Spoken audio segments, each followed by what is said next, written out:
ನಾನೇ ಮಾರ್ತಾಂಡದ ಜಾಕವಲ್ಲದಿದ್ದು. ಏ ಪುಣ್ಯಾತ್ಮ, ಏನು ಮಾಡೋಣ ಹೇಳಿ? ಎಂತ ಔಷಧ? ಅವನ ಆ ಭೀಕರಾಕೃತಿಯನ್ನು ಕಂಡಾಗ ನಮಗೆ ನಿಲ್ಲುವುದಕ್ಕಾಗ್ಲಿಲ್ಲ.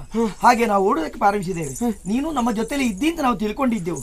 ಪರಿಸ್ಥಿತಿ ನೋಡಿಗೆ ನೀನು ಇಲ್ಲಿ ಬಿದ್ದುಕೊಂಡಿದ್ದಿ. ನಿನ್ನ ಈ ಅವಾಂತರನ್ನು ಕಂಡು ಬೇಸರ ಆಯ್ತು. ನನ್ನ ಗುರುಗಳಲ್ಲಿದ್ದಂತಹ ಸಿದ್ಧೌಷಧಿ ಇತ್ತು, ಅದನ್ನ ಮೈಪುನ್ ತುಂಬಾ ಹಚ್ಚಿದ್ದೇನೆ. ಹಚ್ಚಿದ ತಕ್ಷಣ ಚೇತರಿಸಿ ನೀನ್ ಮೇಲೆ ಎದ್ದು ನಿಂತಿದ್ದಿ. ಅದೆಲ್ಲ ನನಗೆ ವಿಶೇಷವಾಗಿ ಕಾಣುದು ಬೇರೆ ಏನಿಲ್ಲ. ತಲೆ ಮೇಲೆ ಒಂದು ಕೂದಲು ಇರ್ಲಿಲ್ಲ, ಹುಲ್ಲು ಒಂದು ಇರ್ಲಿಲ್ಲ. ನೀನು ಮುಟ್ಟಿ ನನ್ನ ಮೇಲೆತ್ತುವ ತಕ್ಷಣಕ್ಕೆ ನಮ್ಮ ಗುರುಗಳ ಆಶೀರ್ವಾದ ಅಂದ್ರೆ ಅದಿ. ಅವರು ಕೊಟ್ಟಂತ ಔಷಧಕ್ಕೆ ಅಷ್ಟು ಪ್ರಾಬಲ್ಯತೆ ಉಂಟು. ನೀವು ಆಗುವುದು ಪುಣ್ಯಾತ್ಮ. ಈಗ ನಿಮ್ಮನ್ನು ನಂಬಿಕೊಂಡು ಬಂದು ನಾನು ಈಗ ಇಷ್ಟೆಲ್ಲ ಪ್ರಭಾವಶಾಲಿಯಾದ ಈಕೆ ಇಷ್ಟು ಮೆರೆಯುವುದಕ್ಕೆ, ಶ್ರೀರಾಜ್ಯದಲ್ಲಿ ತಾನೇ ಅಂತ ಹೆಗಳಿಕೊಳ್ಳುವುದಕ್ಕೆ ಏನು ಕಾರಣ? ಸ್ವಲ್ಪ ವಿಷಯ ಹೇಳ್ತೇನೆ. ಈಗ ಬಂದವನ್ ಯಾರು, ಯಾಕೆ ಹೀಗೆ ಮಾಡಿದ, ನೀವ್ ಯಾಕೆ ಅವನಲ್ಲಿ ಸೋತ್ರಿ, ಅದೆಲ್ಲ ವಿಶೇಷವಾದಂತಹ ಕಥೆ. ಅದು ಏನು? ದೇವಿಯನ್ನು ಕುರಿತು ತಪಸ್ಸನ್ನಾಚರಿಸಿರುವಂತಹ ಶಶಿಪ್ರಭಾ ದೇವಿ ವಿಶೇಷವಾದಂತಹ ವರಗಳನ್ನು ಪಡೆದಿದ್ದಾಳೆ. ವರಹ ಮಾಲಿಕೆ. ಯಾರ ಎದುರಿನಲ್ಲಿ ನಿಂತು ಯುದ್ಧ ಮಾಡುವಾಗ ಎದುರಿಗಿರುವವರ ಅರ್ಧ ಶಕ್ತಿಯನ್ನು ಅವಳು ಪಡೆದುಕೊಳ್ಳುತ್ತಾಳೆ. ವಿಶೇಷವಾದಂತಹ ಮಾಲಿಕೆ ಇದು.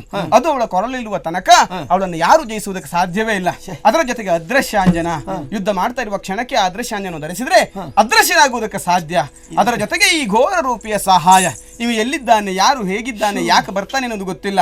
ಅವಳಿಗೆ ಕಷ್ಟ ಬಂದ ಕ್ಷಣಕ್ಕೆ ಘೋರ ರೂಪಿ ಅಂತ ವರಹ ಮಾಲಿಕೆ ಹಿಡಿದು ನನಗೆ ಸಾಕು, ಅವ ಬರ್ತಾನೆ. ಅವ ಯಾರಿಗೂ ಸೋಲುವವನಲ್ಲ. ಹಾಗಾಗಿ ನೀವೀಗ ಶಶಿಪ್ರಭೆಯನ್ನು ಗೆಲ್ಲಬೇಕೆನ್ನುವ ಕಾರಣಕ್ಕಾಗಿ ಬಂದವರು. ಗೆಲ್ಲಬೇಕು ಅಂತ ಬಂದಿದ್ದೇವೆ. ಈ ಕಥೆ ಎಲ್ಲ ಕೇಳುವಾಗ ಗೆಲ್ಲುವ ದಾರಿ ನಮಗೆ ಕಾಣುವುದಿಲ್ಲ. ಆ ಮಾಲಿಕೆ ಇರುವಲ್ಲಿವರೆಗೆ ಗೆಲುವು ಎನ್ನುವುದು ಇಲ್ಲ.